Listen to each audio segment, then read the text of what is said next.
If you are enjoying the Pivot Project podcast, please subscribe.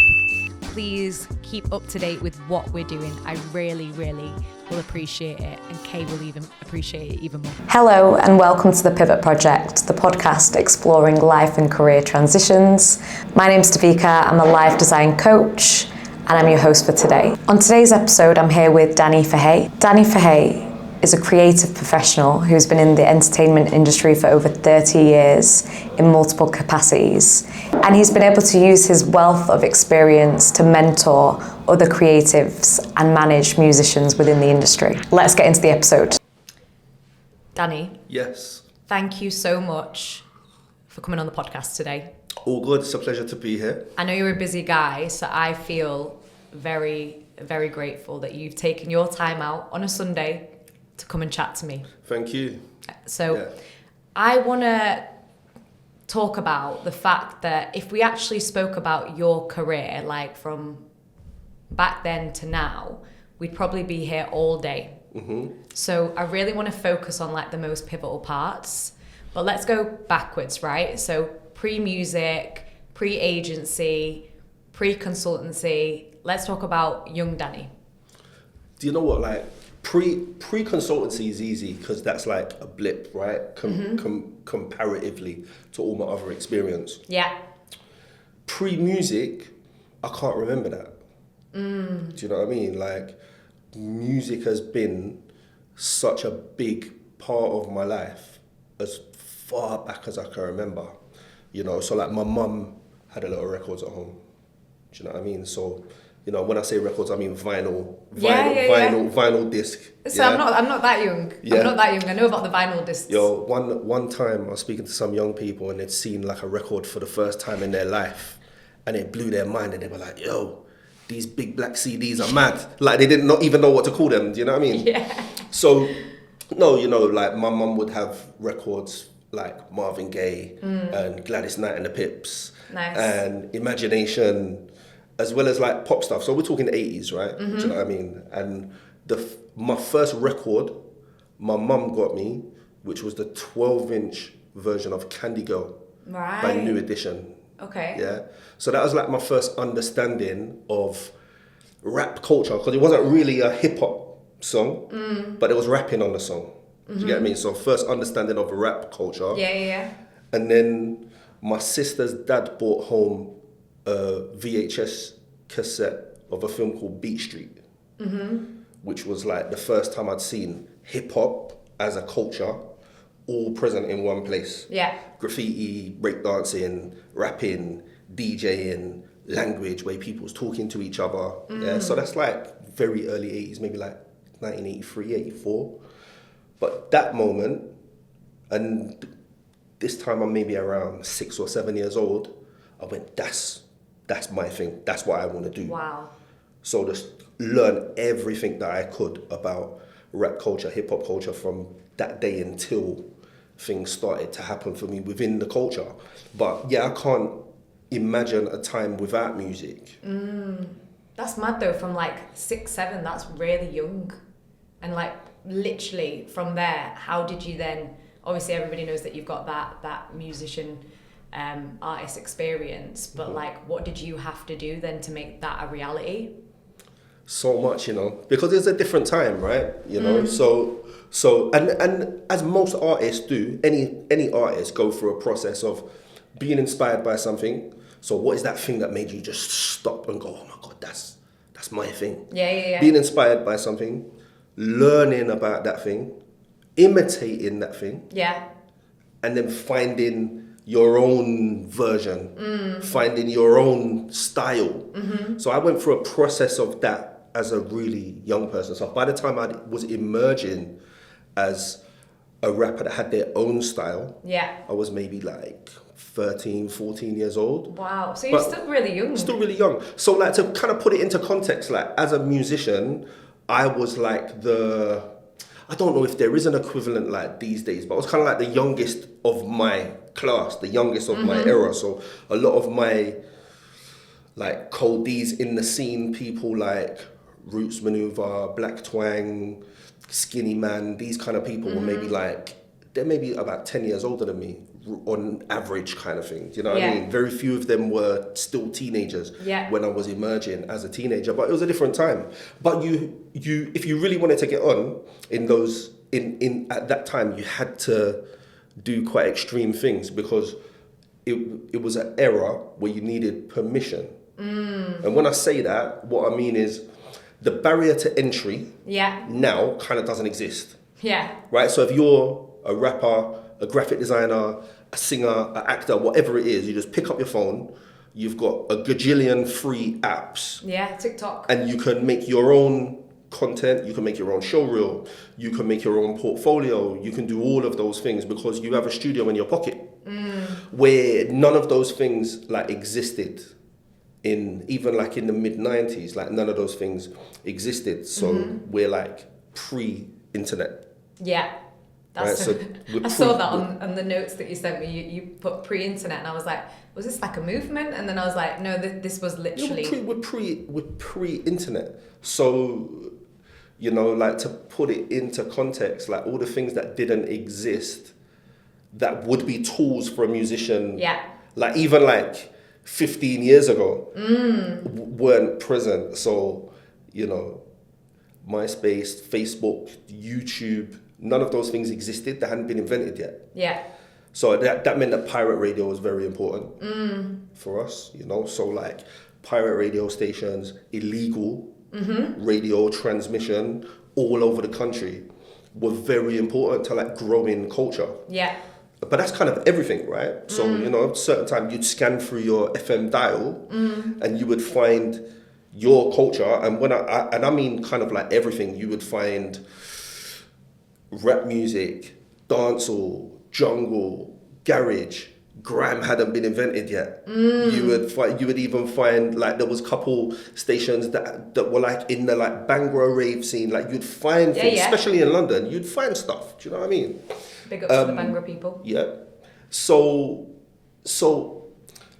getting to know pirate radio stations, hosts, DJs, and going out and actually meeting people in person was how you did it. Yeah. Do you know what I mean? It was like really how you did it. But that might have meant breaking into a nightclub you weren't old enough to get into. Oh yeah.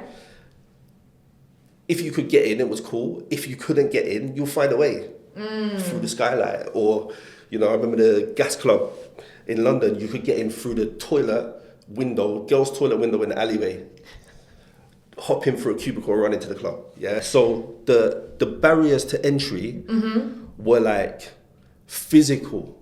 Yeah. As well as, do you know what I'm saying? So there were physical barriers to entry. So if you wanted to use a studio, you had to know someone that had the equipment. Got ya. And knew how to use it. Nobody had a studio at home. Very few people had a studio at home. So it meant that you also had to find ways to make money. You'd have to pay for your time. Yeah. You finish your session, you'd have to pay for your reel, pay for your master recording. Do you know what I mean? Like all of those kind of things. So yeah, really had to hustle. I mean those kind of, I think hustle over the years has meant less because I feel like it's less about quality. Yeah. Do you know what I mean? Like sometimes when people talk about hustle, I'm like, yeah, but what does that mean though? You can do lots of stuff, but like, is any of it good? Yeah. Do you know what I mean? So a different time. Barriers to entry were different.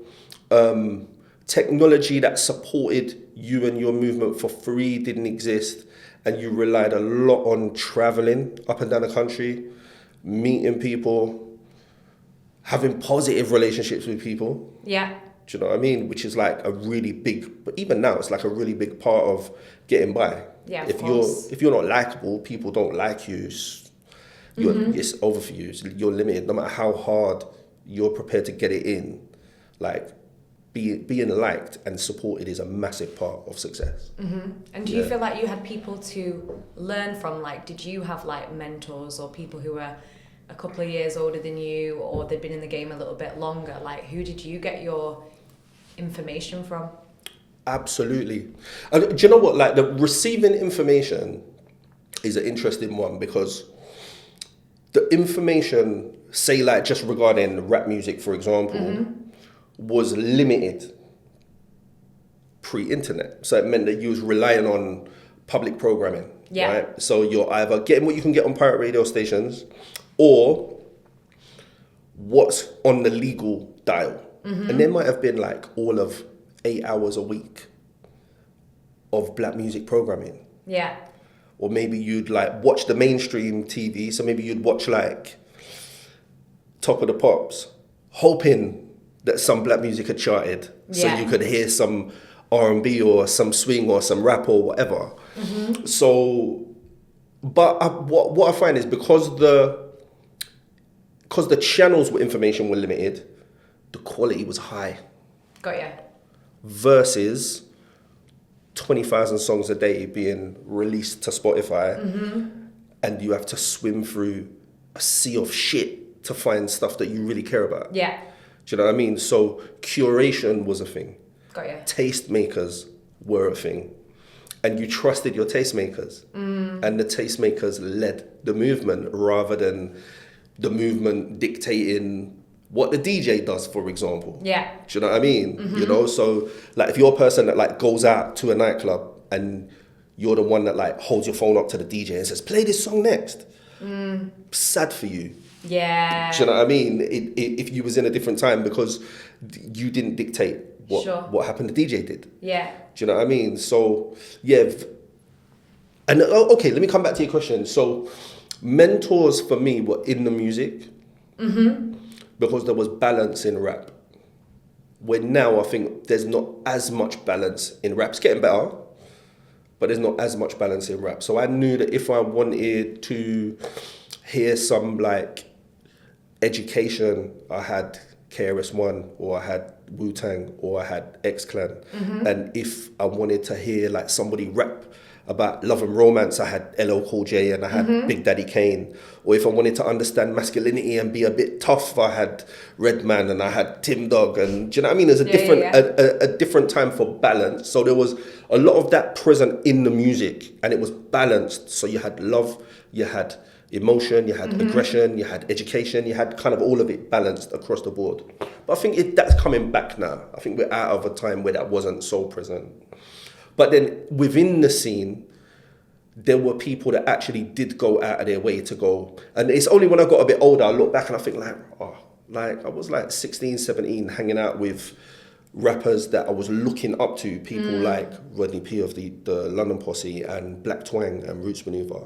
These were people that I was looking up to in the scene because they're a bit older than me. They had success. They already had records out. But they really went out of their way to support me and keep me in the scene. Do you know what I mean? And whether that was intentional or not, that's what they did. Yeah. Do you know what I mean? Because the more time I spent with them hanging out or going to studios or hanging out in record shops, it meant the less time I was outside doing things that I shouldn't have been doing. Sure. Do you know what I mean? Yeah. So yeah, there was a lot of that, and like amongst my peers as well. And I think that's something that still happens now, and I think it happens more now. But peers supporting peers is a thing. 100%, like peer mentorship as well, right? Especially if like you've got a certain strength and someone else has got a certain strength, like almost kind of value exchange. Yeah. I think there has to be a shared value. Yeah. I think a shared value is what opens the door to that. Yeah. Do you know what I mean? Like having someone next to you who's kind of going through the same. If we share fundamental values, if we fundamentally see the world in a similar way. Yeah.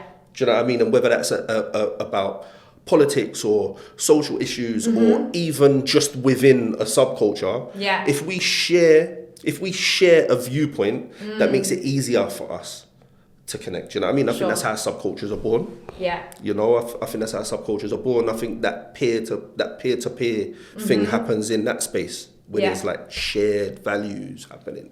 Well, that's kind of why I wanted to get you on the podcast, really, because I like the fact that like you go down the route of, you know, social mission and community and collaboration. And I know for a lot of people, like sometimes these are buzzwords, but you've been doing it for an extended period of time, like it's in your blood, right? So you were doing like, you obviously, like you said, you had like the mentorship there, and then obviously you got a record deal. I wish it was that quick and easy. So to put it into perspective, yeah. So the first recorded piece of music I made was in the 90s. It was in 1996. I was 17 years old. It was a feature on a record with a rapper called Black Twang, who's like one of the kind of like forefront godfathers of like UK rap in the format that it's kind of in now, where everybody raps in their own accent and all of those kind of things. I didn't catch a solo deal until the year 2000. So, and even prior to having that first recorded experience, I'd been rapping and performing and all of those things since I was a boy. Yeah. Do you know what I mean? So, you know, you're talking maybe like 10, 11, 12 years before something significant happened. But also the world needed to change a little bit for that significant moment to happen as well. Do you know what I mean? Sure. Yeah. Amazing. And then when you finally kind of got that, I want to use the word like golden ticket, but it wasn't so much that, like you said, it's been like 10, 12 years of like going out there and doing things that maybe the people of today might be like, whoa, that's a bit extra, that's a bit long. Like, it's so easy, like you said, just to kind of get your phone out, record something, put something out there. If you blow, you blow, but you had to like really do the work. There was a point in time that was like, I was actually lucky that I had an opportunity that was given to me that meant that I could have a really concentrated moment in time to work towards that golden moment, which was when UK Garage happened as a culture, and it had been bubbling for years, but it was people that were a little bit older than me that were participating in it as a culture. But I had somebody who was like a mentor, a friend, and he kind of ended up being like a bit of a manager at one point, called Chus, Jeremy. And he managed Roots Maneuver. He managed MJ Cole, who's a garage producer. He managed Skinny Man for a little bit. And he kind of managed and tried his best to hold on to me, kind of thing, because I was all over the place as a young person, do you know what I mean? So he tried his best to kind of hold on to me and keep my focus and all those kind of things. But actually, one of the things that happened is, as MJ Cole was blowing up and he was going out on tour, he needed an MC to work with him. But a lot of MCs that were in the garage world were like, they had a particular culture. And this is kind of like before the kind of So Solid era, or maybe that was happening at the same time, really. But, you know, they had a particular culture, a particular way of doing things, and they needed somebody that could go on the road with him that wasn't too mad, that wasn't going to do the maddest stuff, but also was versatile enough as a performer to work with him in the rave, but also work in the studio and all of those kind of things. And I had maybe like, in those days it was mad, you know, like you used to have a situation where not only could you get an advance from a record label, for example, but sometimes they would put you on a retainer. So I had an opportunity where I was put on a retainer. So I was put, and that's like having a salary. Yeah, 100%, like every single month, right? Literally every month. You get your salary, you get paid out. Do you feel like that took the pressure off, like? It took the pressure off of everything. And that put me in a position to, for the first time like ever, have mind space to write music. To say, today, I'm not performing, I'm not touring, I'm not on the road, I'm gonna go to the studio. I'm gonna go and see if such and such wants to collaborate and those kind of things. And I started to actually like, for the first time, find my collaborators. Find my collaborators, that it wasn't only about me going, these guys that are a bit ahead of me, I'm supporting them, or they're kind of bringing me along with them. I'm finding like my own way, my own direction. And I managed to meet a friend at the time called Fusion, who was a journalist, and he was, I think he was the editor, you know, of Code of the Streets, which was like a kind of newspaper format magazine. But again, pre-internet. So it was a really vital source of information for people. Do you know what I mean? About like music all over the world, kind of thing. But he was also a producer. He made a beat tape. It was like a mixtape that was stuck to the front of the magazine, a cassette tape. Literal mixtape, like cassette tape. And it had like some exclusive tunes on it. But then in between, there were like these skits. And I just remember like getting in touch with him and going like, bro, who made these beats? Because they're amazing. He was like, I made them. And then we started working together. And that was how I kind of ended up with like what would have been like my breakthrough into the industry piece of music. So he produced it, and we would go into the studio with a friend of his who had a studio at home, who was an amazing producer called Spider. But that piece of music that we made was like really of the moment. So at that time, there was nothing else that sounded like it. It was like the same tempo as garage music, but it was definitely rap music, and it was definitely London. And we cut it to like acetate. So we cut it to dub plate, which is like, you know, a heavy one-off record. You go to a pressing plant and you can press one, sit there, wait your turn. It was like a kind of a pay-as-you-go type of scenario. You turn up, you join a queue, and there's people in front of you with their master recordings, getting them cut to acetate. You wait about 30 minutes, or you could wait all day. And Wookie, the producer, the garage producer, Wookie. Oh yeah, I know Wookie. Wookie was the engineer, actually, at the cutting house. But we cut it to acetate for a few DJs that we liked and we loved, and we started to share it. And it was the equivalent of like going viral, right? In real terms. In real life. In real terms. So it meant that, you know, I was hearing it in cars driving past me like, oh, that's my song. That's so that. You know, or you switch on a pirate station, somebody's playing it. Or you turn up to a Shubs and somebody sees you come into the rave and they go, put that on, they put your song on.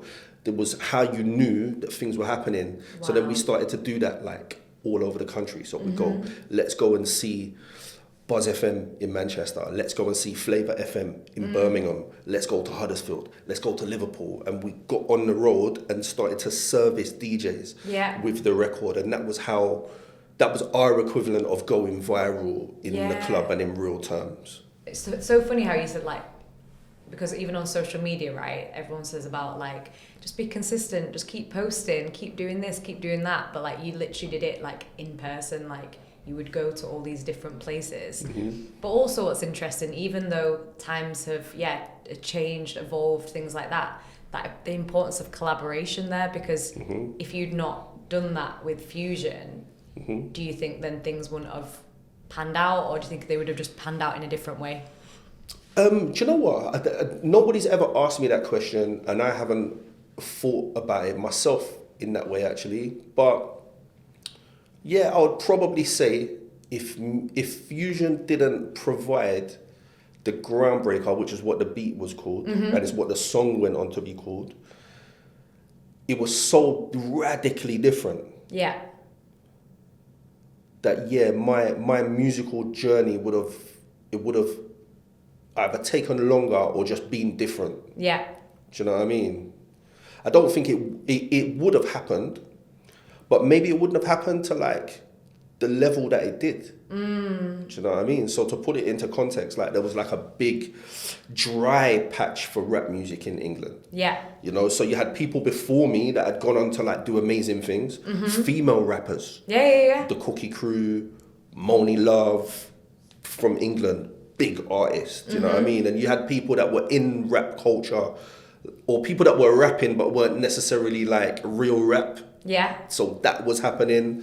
And maybe just before me, you had like the Brotherhood, who were from London. They signed like a major label deal with Virgin. But there wasn't that much happening in between. Grime hadn't been invented. UK rap hadn't bust like how it busts now. And there's very few of us from rap. Garage was happening. Do you know what I mean? And if garage didn't happen, my career wouldn't have happened as well. Because without garage, I wouldn't have had the MJ Cole scenario. Without the MJ Cole scenario, I wouldn't have had the Retainer scenario. Yeah. I wouldn't have had the mind space. I wouldn't have had the headspace. I wouldn't have had the ability to make a good rap song at 138 BPM. Do you know what I mean? So all of those kind of variables is what contributed, I suppose, to success. But off the back of the Groundbreaker kind of being like this weirdly viral thing in the hood all over the country, I managed to sign, first of all, a record deal with Raucous Records. Yeah. And that was me and Fusion together as Fallacy and Fusion. So we signed to Raucous Records. So our label mates were people like Mos Def and Talib Kweli. It was an American label. So it was a US label. And it was like the hip hop label of the time. And something happened business-wise where the label was either sold off or folded. It was something to do with MCA Records, which was, I think, the parent label. It was a subsidiary to that label. And all of a sudden we didn't have a deal. But the great thing is that the deal that we negotiated meant that we owned our masters. Okay, well, yeah. So it meant that we owned our masters. And do you know what? Like, I hear a lot of like young artists talk about owning their masters, and a lot of them are really confused by it as well. Yeah. I hear a lot of people confused about like owning the masters or why it's such a big deal. And it's a very, very, very simple thing. In the first instance, it's very simple.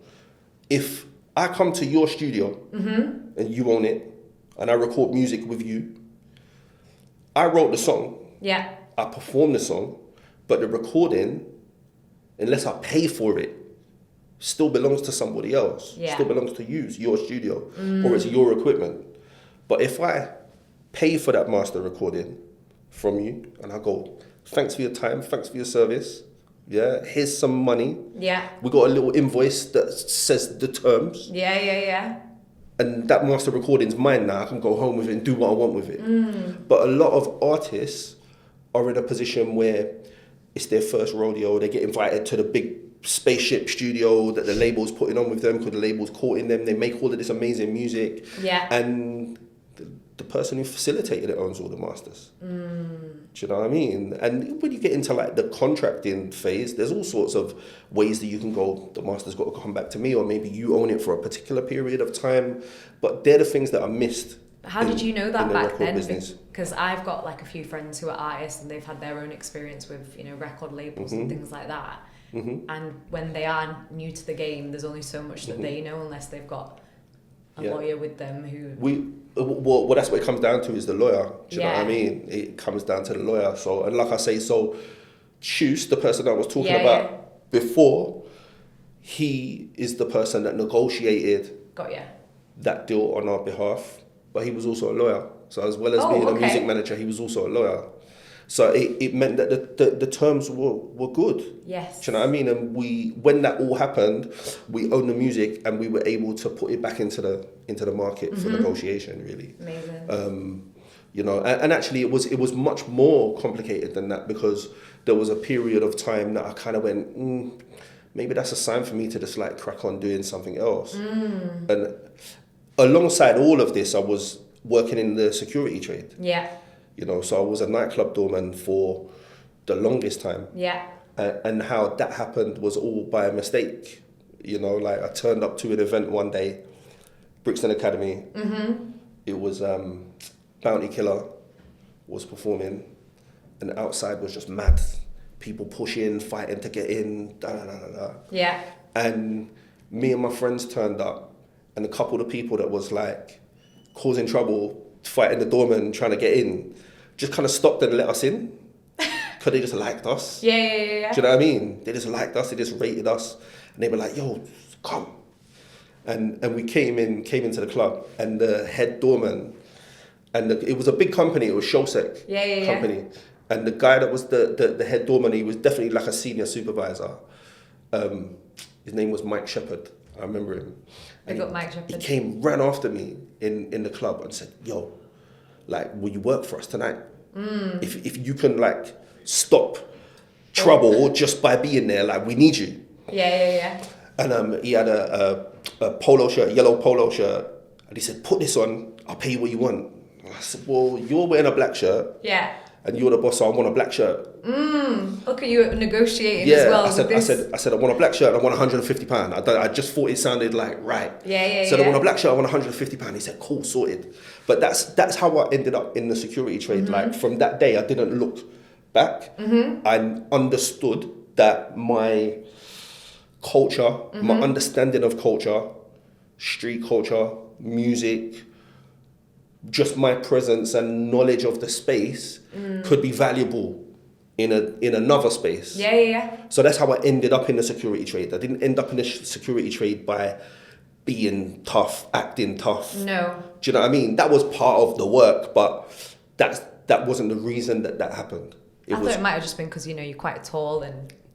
Nah, that come after. That was afterwards then. Yeah, that come after. I'm talking like this was like when I was barely 18. Yeah. Do you know what I mean? I was just about 18 years old when I fell into like the security trade, like because this one thing happened. Yeah. Do you know what I mean? And I didn't look back. So I kind of was working in nightclubs exclusively. That was where I was making all of my money. But it meant that I was close to culture that was emerging. Yeah.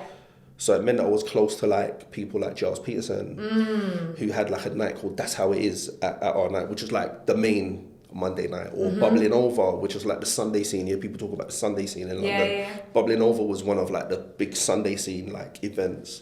Did you leverage that? Like, were you quite like opportunist? Completely leveraged it. So I would have 100%. I'd been like sneaking my mixtape or whatever. Nah, not even like that. If it was like that, it would have been maybe better. Do you know what? Like leveraged it in a way where like to make a living in the security trade. Yeah. Like now, you go out on a Saturday night and the doorman that you meet on the way in is probably like wearing a high vis. He's dressed like he's taking the bins out. Yeah, he's not dressed for authority. And he's probably not in a position to legally make like the sort of money that we were able to make legally. Yeah. Because the club scene was exploding for us. Garage was exploding. Drum and bass was exploding. So, we would, when I say leveraging it, like we would do things like let 200 people in through the back door over the period of a night and charge them £20 each. Right? So, on any significantly busy night, you might make like £1,000, £2,000 a night. Oh wow, okay. Right? So just small things, right? So when you talk about hustling, you said hustling earlier, like that's hustling. But that I think that's quite smart. Right, you talk about hustling, that's hustling. It's not smart, it's not massively complicated. It's not particularly of high quality, right? It's not a high quality endeavor. No. So this is where my problem with like hustle comes from, right? Because hustle, it's good, it's great, we get there, but it's not always a high quality endeavor. Got ya. Do you know what I mean? Yeah. But do you think it's also like sometimes you do what you got to do, like back then? You have to do what you got to do anyway. Like you got things you got to pay for as well, yeah, right? like you got to do what you got to do, like period, proper, like in life. Do you know what I'm saying? Yeah. Like if you're not prepared to do that, you've lost it. Like all from the off. There's no point playing. You're playing by the wrong rules. Sure. Right? Well, we were just saying, obviously, earlier as well, like with musicians, like, again, you can't just expect that things are going to happen tomorrow or the day after. So it is about like learning to like diversify, obviously legitimately as well. Like, okay, where can I use my skill? Where can I use my craft? To leverage and make the money to put back in. So back to leverage though, that leverage was all about relationships. Yeah. So by the time I'd recorded an album, I'd signed a deal, recorded an album. A lot of the people that were on the album were people that I'd met through club life. Nice, okay. So people like Shy FX, for example, cool, produced a song on my album, but I met him through club life. Yeah. Do you know what I mean? Like, so many people that were kind of present in the process, the whole process of me becoming a major label artist. I'd met them and they understood my world, I understood their world, but it was all through being nighttime adjacent and being present like in the nightclub. Do you know what I mean? You gotta be in the right spaces as well. And I think sometimes with social media and like people just forget that sometimes you can just go down the road and there's people there and there's opportunities there as well. Like I went to an event yesterday and met someone who I'd kind of seen before, and now we're potentially working together next month, and I was like, damn, all I needed to do was leave my house. Do you know what I mean? It's not that deep. And that's why you got to be like outside as much. I've always been like a big advocate of being outside. It's like massively important because, and that again comes down to quality. Yeah. I could have 1,000, I've got, I don't know, 3,000-4,000 people that I'm connected to on Instagram. Yeah. Couple thousand people I'm connected to on LinkedIn. But it's the ones that I know in real life that I have had a real conversation with or shared a coffee with or understand that we share values are the ones that have the most value in both directions. Sure. They're the ones that have the most value. There's a reality that's attached to that. Do you know what I mean? But that's not to, and I used to be quite a detractor of the power of the internet. Yeah. Because there was a time where the numbers on your view count wouldn't jump off the page and pay all your bills. Oh, 100. There was a time where that wasn't a reality, but I've had to like eat my hat on that one because it's a reality. Do you know what I mean? It became a reality. I was a detractor. I didn't really believe that it was possible to the level that it is now. Yeah. So as much as I say that, some of the younger artists and professionals are, when I say to them, you need to be outside, you need to do more. But also they're seeing people have a complete like life-changing experience from being chronically on the internet, from only doubling down on content, from only sharing shit constantly over and over again and not going outside. Yeah. Do you know what I'm saying? So how do you say to young talent, yo, go outside, do more, when they're seeing people just bust it up or seemingly become stars overnight? 100%. Do you know what I mean? So there's definitely like value in both of those things. And I think if you are going to be like an online Donny, you got to like double, triple, quadruple, like down on it. Like, especially in this market as well, when everybody is like a content creator now or a DJ, musician, like everyone's doing it. It's an attention war that everybody's in. Yeah. You know, you're in an attention war. So, you know, the only way, especially because, like I say, there's so many, like I spat out a figure like 20,000 songs released to Spotify a day. I know there's more now. I know there's more. I know there was 20. There's more a day that are being released. It's an insane amount. Even with AI though, you know, you can like make up music on AI as well. And like, I'm here for AI though. Yeah, we'll get into that one after, but I'm here for it. I'm not anti it, do you know what I mean? It does kind of help my life sometimes, do you know what I mean? But literally, that music that you're listening to might not even be a person. Yeah, for sure. It's just for sure. I mean, like when you get into like the dark like parts of like the record business, it gets mad. Like you know, shit like sped up versions is the maddest thing for me. Yeah. But so you're an artist, you make a piece of music, and it goes out, and the sped up version, the chipmunk shit version that people use on TikTok is the version that everybody wants. That must be like the worst for you. Yeah. That must be horrible. Do you know what I mean? But we're in a place where the labels want that. Yeah. They want that. They're like, yo, where's the sped up version? Yeah. Sometimes it's too much for my brain. But that's where we are as well, where the things that we kind of look down on as lowbrow, rubbish content that somebody made in their kitchen. Yeah. I can tell you sometimes like a brand will pay me like 5-6 figures to hit somebody to like blow a raspberry in their kitchen, but because the sound will take it somewhere mad. Yeah. Do you know what I mean? Like we're in that space, but then again, it's attention. Yeah. Quality. Quality is not always there. 100%.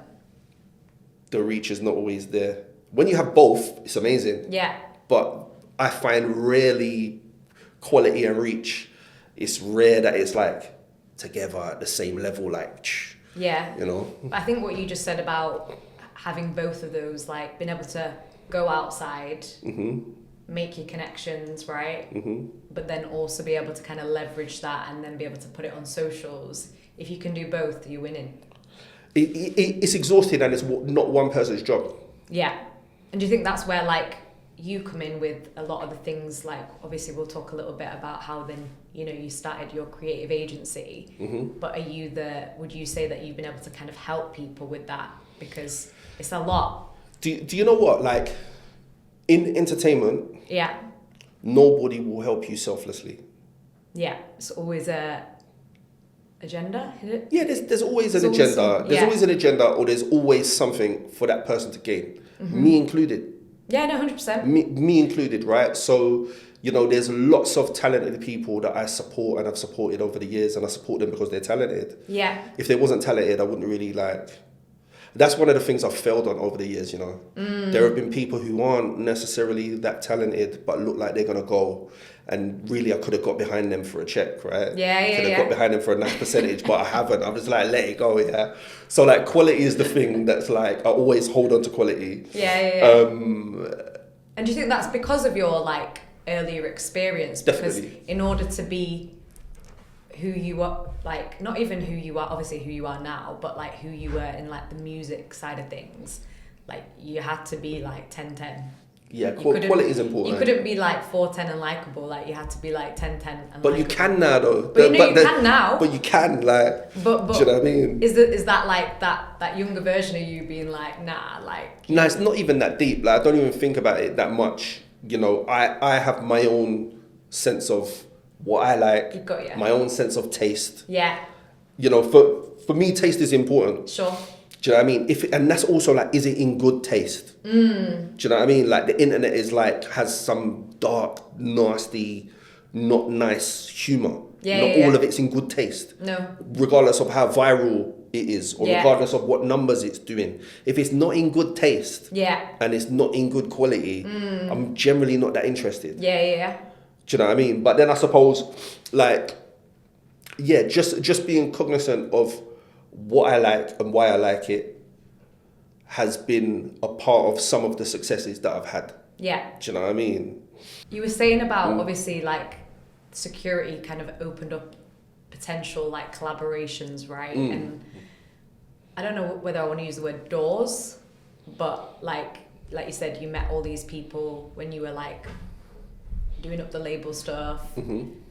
What kind of then made that kind of transition over? Like, I know obviously you moved to Manchester, but were you doing like the music stuff for quite a while? When did you kind of decide to pivot? Okay, so like here's your trigger warning, yeah?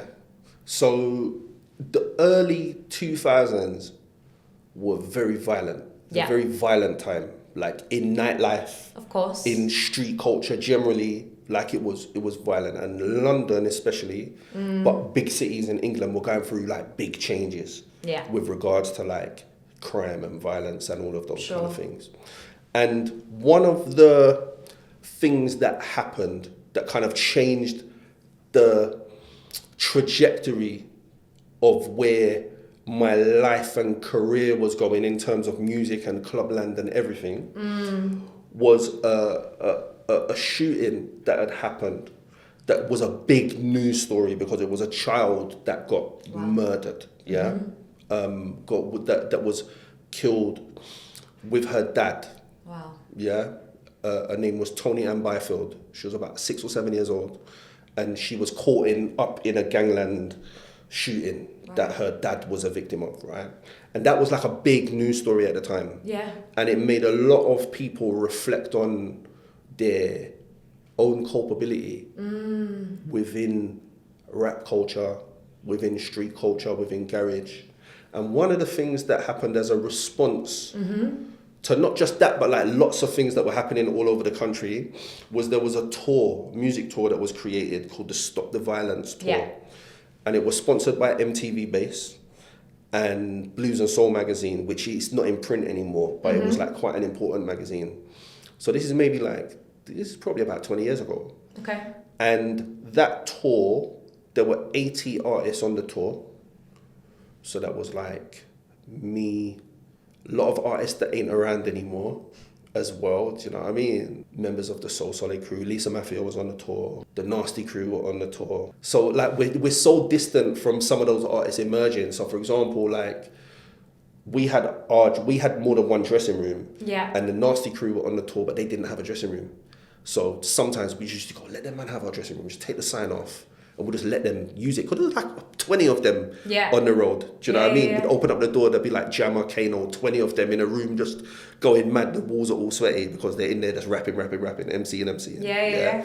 But anyway, so that tour eventually took us to Nottingham. Yeah. And I met a group of young musicians from Nottingham who were also kind of like a community that was grieving youth violence, gun crime. Do you know what I mean? A lot of this is happening on them in the backyard, right? Like it's... And I met a group of young rappers called Raw Talent. And there was also Raw T in Manchester, but this was Raw Talent from Nottingham. And meeting them and understanding how much influence me and other people on the tour, Lisa Mafia went to meet them as well, understanding the amount of influence that we had on them made me really reconsider like what I was doing in the big scheme of things. What am I talking about? How am I carrying myself? How culpable am I in this discussion? Wow. But that's not something that was immediately at the front of my mind. I was like 22 years old. Yeah. So it wasn't immediately at the front of my mind, but if I reflect and look back, which I've had the time to as I've gotten older, and I can go, that's the moment where I decided actually being a musician might be the thing that I've always wanted to do. It might be the thing that I'm good at. It might be the thing that's provided me opportunities and opened doors, but I don't think that's my purpose. Wow. I don't think that's my purpose. Yeah. So the idea of, not even the idea of, just the occurrence of me being supportive and providing mentoring opportunities and all of these kind of things within my practice is something that's come very naturally. Right. And it's just found its way into the work. But I don't think it would have found its way into the work without those values being present in rap culture anyway. Wow. Do you get me? Going back to what you just said there about like, okay, the music thing, it's good, I'm doing my thing, I've been grinding, I've been, putting myself out there. But then realizing that your purpose is bigger than all of that as well. And what would you say back then, like you felt like your purpose was? I didn't know what it was, but I knew that it was. And there's more context, which is I'd just become a parent as well. Okay. Yeah. Which definitely change the game. Just become a parent as well. So, there's... I don't know why I was about to just say congratulations, but I feel like your son and daughter's probably like... Yeah, she's 26. Big ups, congratulations. But you were quite a young parent then as well. Yeah, became a parent at 20. Yeah. So definitely, it makes sense now why you just said like when you were 22, you were kind of reevaluating because I guess being a parent makes you grow up. Yeah. A lot. Yeah, for sure. So, I think, not knowing exactly what that purpose is, and I probably still couldn't like define my purpose for you. No, of course, and it evolves, right? And it changes. Yeah, it evolves and it changes. But I knew that it involved supporting younger people. I knew that it involved giving younger people the access to opportunities or kind of satellite support that I either never had or could see that community of young people that I got close to as a young person myself needed.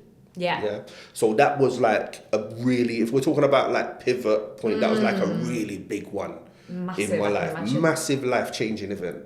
Do you know what I mean? Damn. So then what did you do with that kind of newfound knowledge of, okay, this goes, what I can bring to the table is more than just, and I'm not downplaying like the influence and your talent and your skill, but what was the kind of like, okay, what do I do with that feeling and that I moved out of London. I moved out of London because my life was mad. Yeah. My life was mad, like, you know what I mean? So I had to move. I had to find time to reevaluate like everything, right? So I moved out of London and I decided that I was going to try and get into some type of like youth work or youth support work. Yeah. And a friend of mine, a good friend of mine from Manchester, and you know, I moved here because I knew people already. Yeah.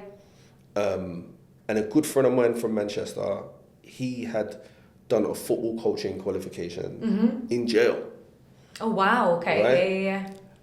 And we were talking about it, and I said, oh, if you can get a qualification in jail, I can definitely do one in the free world. So I'm going to get a qualification. And did you have any qualifications prior to this? No. Or was it just literally the qualification of life? Yeah, very much that. Music, learning as you go, yeah. Yeah, very, very much that.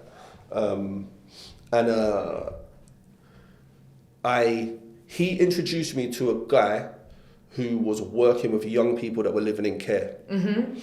And he said, I can get you a job and you can get training on the job. Nice. So that was like my first like proper, like outside of the security trade, that was like my first proper job where I had some responsibility. Yeah. And there was, you know, training and I could get a qualification and all of those things.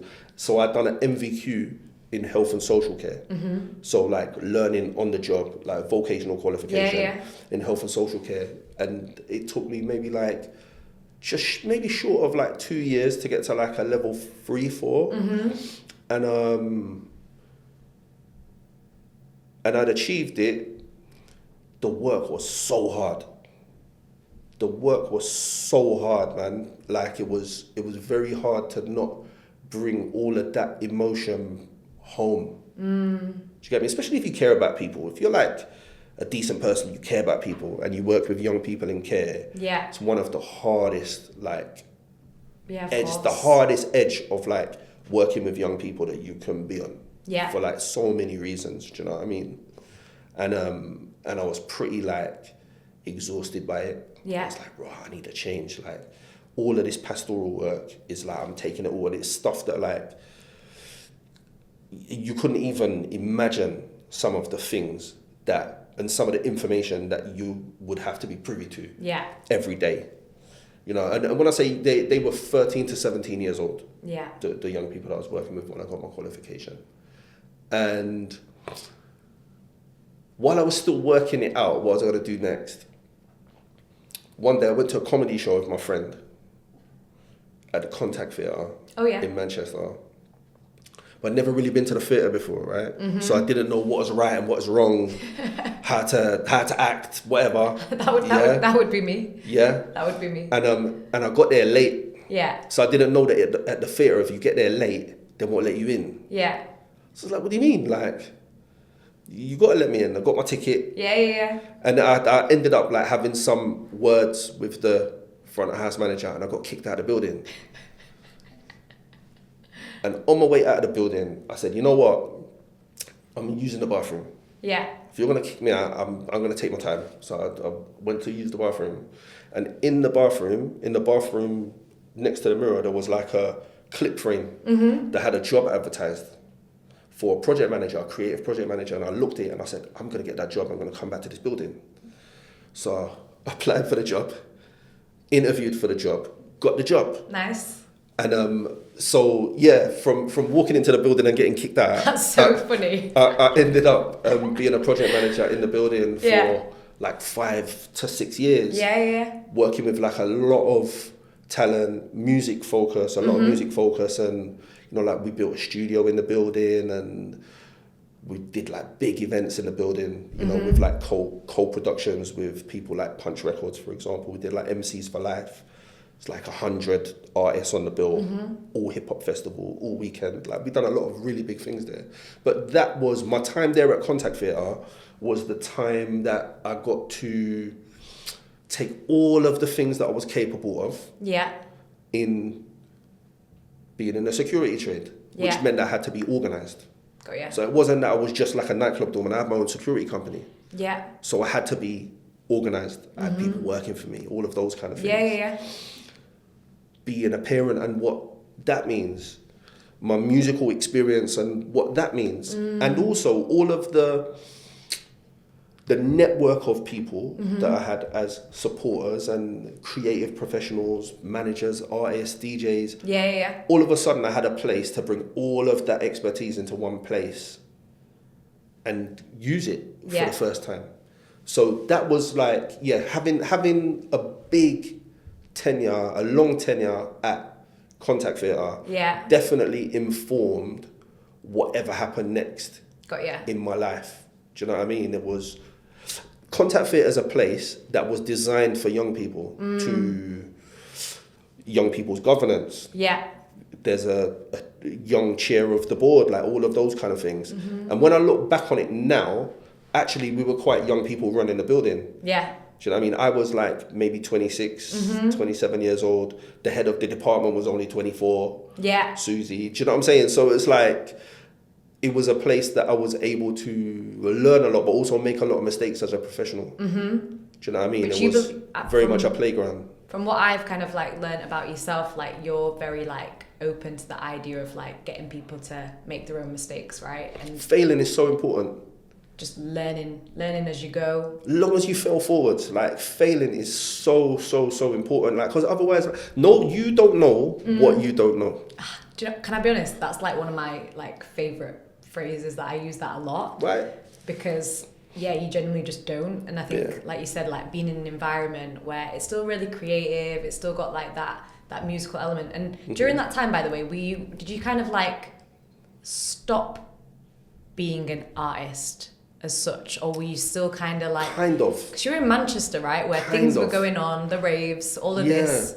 Kind of. It's quite complicated. So I went out of my way to try and hide my rap career as much as possible. Really? Which is, when I look back on it, I think that's so stupid. Like, because I was like walking down Market Street and people would be like, that's my man, right? Yeah. But why though? What was it? Was it like because I felt like, because my lifestyle was so negative. Yes. My lifestyle was bad. Like, so at that time, being involved in the music business, you were never far from violence, drugs, alcohol. You were never far from like negative things. So I felt like it was actually like an aspersion on me rather than something that would make me look better. Yeah. Do you get me? Which I feel like now potentially, like, have you kind of flipped that on its head? Like, there's been enough time has passed. Got ya. Do you know what I mean? And I also understand it because like I kind of teach people, you know, when they're like building their like personal brand or their story, I always say like, listen, like there's clues in the past, and like as much as the past doesn't define you, it does shape you. And I guess I get them to kind of still kind of delve into their past a little bit in order to kind of create a vision for the future. But I understand there's also that element, sometimes you just want to close the door on that chapter, right? Yeah, you have to. You absolutely have to. You can read it. You can read it again. To deal with it in a more kind of mature or I guess where you're at right now. Well, where I'm at right now is a chapter I can read. Got ya. I don't need to write it. It's finished. Got you, yeah. Do you know what I mean? Yeah. Yeah. So that's very much like a chapter that's been written, it's done, the ink is dry, 100. And I had to turn the page on that to move forward. Yeah. Yeah. And also, you know, I've also been like hyper aware that the unconscious biases that live in the white professional world, my career and the things that, not even the things that I would have been doing, but the things that are recorded permanently in my music would support unconscious biases. Got ya. Yeah. So it was really important for me to go, I need to, like, even up until recently, it's like, I need to put that away. Yeah. Because it's not helping me. Got ya. It's not helping me. Sure. Yeah. But do you think even though it wasn't helping you maybe like professionally, do you think in like the work that you did at like Contact as well, and the people that you met and the people that you spoke to, there was a level of it that was helping you because of what you'd experienced? Yeah, a level of it, but that was for me to decide how much. How much it's you for wanted me to share. decide what the volume on that looks like. Yeah, which is also again a smart thing to do, right? Because sometimes that can You don't want it to bite you in the ass as well. Very, very much so. Yeah. Very much so. You know, we're like now, like I say, there's so much time that's passed on it all. Where like now, I'm like, I don't mind, whatever. But there was a period of time that I would have like really put it away and really like hidden it. Yeah. So they didn't get in the way, especially with like building like my agency. Right. Yeah. Because even now, there are some people that I work with now that like, if they watched this episode, they wouldn't know that I had a career in music, yeah? But there are some people that when they do find out I have a career in music, they cannot engage with that information without doing mad, dumb shit, like Googling a music video in the middle of a meeting and going, ha, here's your video. Oh, no. Or, do you know what I mean? Yeah. Or talking to me with like, they'll start using Black British vernacular slang in a conversation instead of just having a conversation. Yeah. Do you get me? Yeah. So this is what I mean when I say it activates unconscious biases. Yeah, I understand It's an activation tool for people's unconscious biases. So trying to build a business and be taken seriously was really hard in the beginning for that reason. And it's like, that's why I put it away for quite a bit. Got ya. But then people were still recognising you. Sometimes. You're going down Market Street and like obviously being in that kind of environment as well. So just to kind of clarify, like with your agency, did you start that whilst you were at Contact? Nah. Or was it? So what happened was I was like offered a job outside of Contact Theatre. Yeah. With another third sector charity organisation. Yeah. So I left for like a little bit of a pay rise, and it was like the worst fit. Like it was horrible. It was the worst. Didn't last. And then I found myself like redundant. Yeah. Which is kind of like, it wasn't that scary because of what I've come from. Yeah. Do you know what I mean? But I know for some people, like being made redundant is like quite scary for them because they've never had to like. Sure. And even right now, because a lot of people are being made redundant right now with the current job market. But in a way, like you said, what you've done from such a young age is adapt. Yeah. And evolve. You've come to Manchester, started a whole new life. So what did you do then? Get to thinking, like really get to thinking. And you know, it was an opportunity to like go, right, well, I've done all of this in music, I've done all of this in, you know, social and creative and third sector arts. What does it look like next? Yeah. But also like, am I still aligned with my purpose? Yeah. Am I still aligned with my values? Like all of those kind of things, because a lot of time had passed. So in doing that thinking, and one of the things that it made me heavily consider, right, is it's a weird like jump off point, but it will come back. Yeah. Listen, we're looping. I always read GQ magazine. Yeah. Yeah, and it was like a bit of like a style Bible for me. Yeah. As a young man. Fashion is a big part of you, right? Fashion's a big part of like my lifestyle, understanding fashion and being interested in the intricate parts of it, not so much as a consumer. Yeah. But that's just that's a design interest. Yeah? And it made me think like, why? Like I've always bought it, but I never really thought like why, because it's not particularly aligned with me, who I am. Like, you know, GQ's a Condé Nast publication. It's really like a white European way of seeing the world, as is most high fashion. Do you know what I'm saying? And it made me go, right, let me work that out. And at some point thinking about that, I thought, well, what's the gentleman part about? And where do I fit into that? If you've enjoyed today's episode and you want to pivot, maybe you're working a 9 to 5 and you want to pivot into freelance life or pursue creative endeavors, then do not hesitate. Go on my website, www.dkcoaching.co.uk, and book in a free discovery call where I can sit down with you and figure out your next steps.